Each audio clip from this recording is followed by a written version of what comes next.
Good morning. Oh, it's open, right? Morning. Firstly, Arne, can I get the latest on Gravenberch and Curtis Jones and Isaac? Yeah, you can. Ryan trained with us yesterday, and the other two didn't yet. Are you expecting them? What's the time scale on there? Is there? Yeah, as I said many times, in the end phase of the injury, things can go slow down a bit, and things can go faster. Let's wait and see where they are. But like I said, Ryan trained with us for the first time yesterday. Will train with us today, and then we're gonna make the call if he's able to start, yes or no. And the other two are probably 99.9% sure not in the squad Saturday.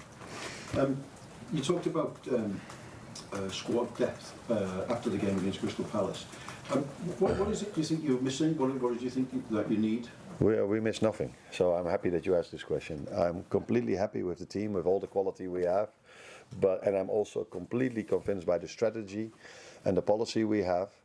But that makes it the issue, if you could talk about an issue, is that not all of them have had a proper pre-season or have been injured during the season. So then when 3 or 4 are injured, you go back to 16 players. So I am a firm believer in the fact that 20, 21 players are enough, but you have to keep them fit, as we did last season. And we are struggling a bit more to keep them fit for, in my opinion, obvious reasons, because Alex is a great example of this. Came to us, I think, the 1st of September. A few others have missed out on pre-season. A few others have had their injuries in pre-season. So it has been more difficult than last season to keep them all available. And if then a few of them are not available, then it comes down a lot towards the same players. And maybe last season we were more lucky, or now we're a bit more unlucky. Again, no excuses for our results before people are going to say this again. But we had to play a lot of away games with only 2 days rest in between. And that would have been a difficult schedule for every player last season. And I mean a player that has been fit throughout pre-season, throughout the whole season. But that has not been our situation. And then I think you have to manage it, because upcoming week is again free in 7 or 8 days. So there's nothing to do with the squad depth. It has to do with how we've run through the season in terms of injuries and availability, and players available to play every single time 2 games in 3 days. Finally, for me, there's been a lot of speculation about contract negotiations for you. Are there talks ongoing at the moment? Can you tell us? That is the last question I was expecting. I think my focus could be completely on getting Liverpool back on winning ways, and that's my first answer. And the second answer is that contract talks, if they are even there, are never. We never spoke about this here. But let us first start to win again. That's where my main focus is on. Arne, you mentioned there about the injuries that your team is suffering with and have suffered with across the first few weeks of the season, and the fact that the schedule is as demanding as it ever is. With the issues that you've got at the moment, how are you going about trying to solve these problems? How difficult is it to solve them in season with the injuries and with the number of games that you've got as well? Just handling the situation as it is. So Alex is, let me use Alex as an example. He had to do his pre-season inside the season, and people can then argue, why do you play him? But yeah, if I don't play him, I don't have him available, and we need to have him available, because otherwise I have to play Hugo every single game.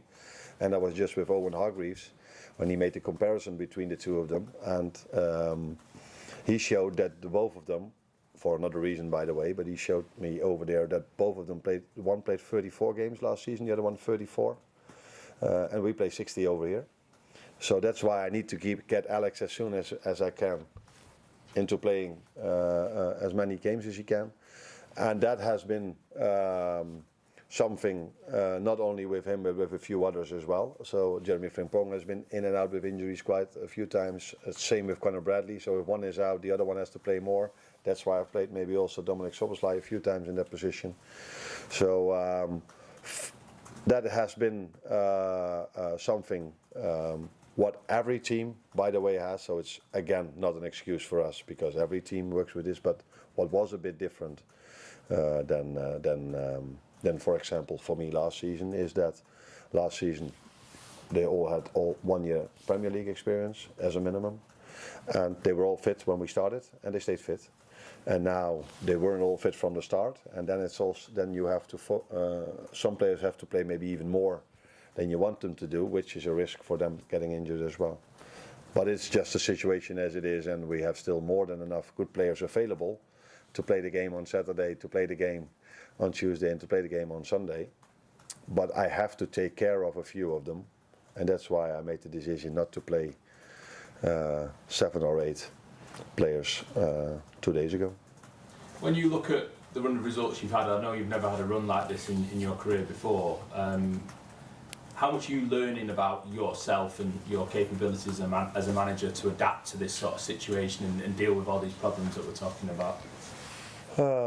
Maybe learning comes then a little bit later, because now you're mainly focused on how can I change, and you always evaluate the decisions you've made, the choices you've made, or the things you've done afterwards. And my focus is now not so much on trying to look back on what has happened, but more on how can we get a very good performance on Saturday. And so yeah, maybe the learning part is going to come a little bit later, but for now the focus is on the future and is on how can we get a good result, or at least a good performance against Villa, because normally a good performance from this quality players leads to a good result.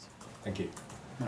Arne, what are the key factors do you think that are going to help you arrest this recent poor run of results, 6 defeats in 7 games, and what's the key to getting the best out of the players again? I know there have been elements of misfortune in that run, but there have been occasions. I know last week was the first time I heard you say you're really disappointed in the performance against Brentford. Yeah, for 60 minutes, yes. 30 minutes was okay, but 60 minutes was... I think first half against Palace was also similar to that 60 minutes I was talking about. Yeah, the thing that gives me the most confidence is the quality of the players we are having. So, and the amount of chances these players are still creating. So this will eventually always lead to these players scoring more goals than we've done till now. And we have to address certain other things. But yeah, if I talk about that, if I'm speaking about what we have to improve, people then tell me I'm using excuses. So maybe it's better now just to say we need to address certain things to do better. But there are a lot of positives to go into this week as well. Like I just said, quality of the players is the first and foremost, and the amount of chances we create from open play is still good enough to compete for the positions we want to compete for. I know one of the things I'm sure you want to address is maybe the lack of physicality in elements of in times of some of the recent matches, particularly last week.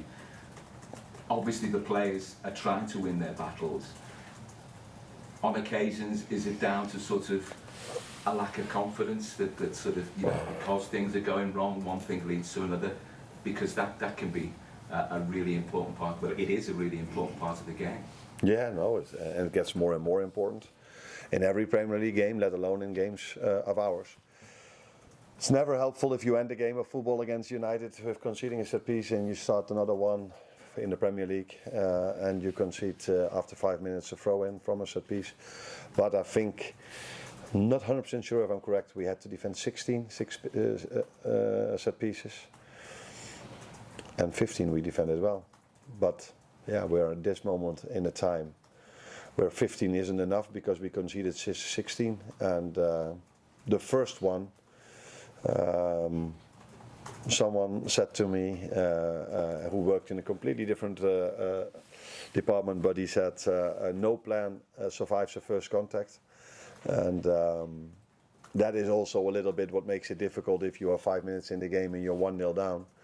That is never helpful for confidence and for the plan you're having. But like I said, if I liked a little part of the game. It was the part after we conceded the 1-0, because at that moment of time we were creative. We created our chances, but we couldn't score. And then in the last 10 minutes, it became more of their game again. And eventually, the way we conceded the 2-0, yeah, that is something that is far from our standards. Well, Hi Arne, there's been a lot of discussion in the last few weeks about long balls and then discussion about your discussion of long balls. The next two opponents in the Premier League, Aston Villa and Man City, play less long balls than anyone else in the league. So do you think that this might help you impose your game on those teams, or do you think maybe those teams will try and adapt their game to try and focus on what could be seen as a weakness? No, they're also really good at that.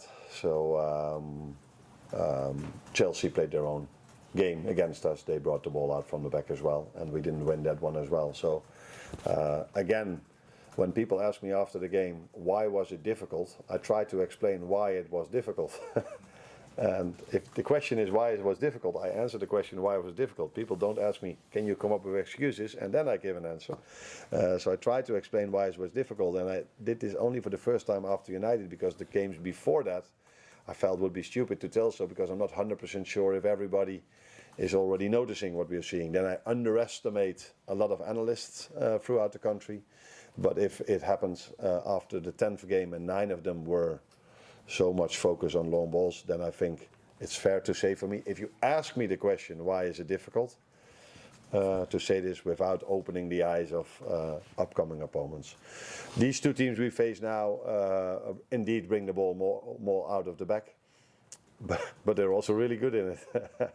So I think City is a high pressing team. We're really good in high pressing, but I did see Villa being able to play through that multiple times. And if I'm 100% correct, I think I am, they won the game by a set piece. Yeah. So another time, the importance of a set piece. Will? Arne, you've not kept a clean sheet in the past 10 games. Is there a case now to maybe build from the back and not put as much emphasis on the attack and maybe play Joe Gomez right back and just picking it up and go from there, or would that be going against your beliefs a little bit? It does go against my beliefs, but I've won games in the past, so we're talking about City away, that went maybe against my beliefs, but it was necessary to play it over there like that in the second half. So I would be more than open to adapt in certain situations. But I don't think the story is, at least in my opinion, is that we concede chance after chance after chance, and that we are too open, or that it's actually absolutely not like this every single game. Maybe apart from Palace, because in the first half we could have been 2 or 3-0 down, and maybe the Brentford game. I think all the other games we deserved much more than we got, and we hardly conceded a chance. Even this week, with the team I put out, which played for the first time together, I think they only conceded 3 big chances. Unfortunately, all 3 went in, but that's because they were big. No, they weren't chances; they were big chances. So I don't see us conceding a lot of chances. So I don't see a reason to change our playing style completely. But yeah, we need to do better in not conceding goals. That's for sure. Michael, last one. Do you look at Villa, who had a very difficult start to the season, as a sign of how quickly things can turn around? I think they didn't win in the first 6 matches. Yeah. You're obviously in a difficult position right now, but Villa is quite positive. So is that a sign that, as I say, it can turn around quite quickly, can't they? It's also a sign that it's better to do it the way they did it than the way we did it. So if you don't win in the beginning, people are like, oh, maybe they don't have the same team as last season or whatever, and then they start to win, and then everything is very positive again. We're with us. I think it's exactly the opposite. So, but we're both on the same points, and apart from Arsenal, I think many teams are in and around the same points. So again, it tells you also how hard the Premier League is, and yeah, they've done very well in the last 5, 6, 7 or 8 games. And that didn't came as a surprise, because even in the games they've lost before, you could already see the signs that they are a very good team and their playing style is really good. And normally, although with us the run is already quite long, you don't every time lose a game of football where you create more chances than the other team. But they decided not to make a habit out of that. And let's hope we decide not to make a habit out of having more chances than the opponent, but not win it. Thank you. Next up.